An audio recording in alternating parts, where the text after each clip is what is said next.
అంబేద్కర్ కోనసీమ జిల్లా మల్కీపురం మండలం ఇరుసుమండ గ్రామంలో ఓఎన్జీసీ గ్యాస్ లీకేజ్ జరిగిన ప్రాంతాన్ని మాజీ ఎంపీ జీవి హర్షకుమార్ పరిశీలించారు. అధికారులతో మాట్లాడి పరిస్థితిని అడిగి తెలుసుకున్నారు. ప్రభుత్వ నిర్లక్ష్య వైఖరితో గ్యాస్ ఉన్నా లేదని చెప్పిన కొంతమంది అధికారుల వల్ల ఈ పరిస్థితి వచ్చిందని ఆయన ఆరోపించారు.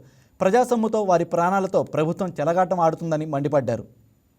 పైప్ లైన్స్ వీక్ అయిపోవడం వల్ల బ్లౌట్ ఏర్పడిందేమో అని భావించాను.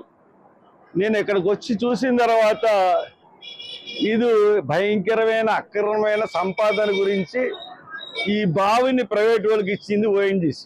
ఈ బావి ఎవరికి ఇచ్చిందంటే కొన్ని బావుల్ని గ్యాస్ అయిపోయిందని, కొంచెం గ్యాసే ఉంది, దీని గ్యాస్ని సరఫరా చేయలేమని చెప్పి కొంత ప్రైవేట్ వాళ్ళకి ఇచ్చేస్తూ ఉంటాయి గ్యాస్ బావుల్ని.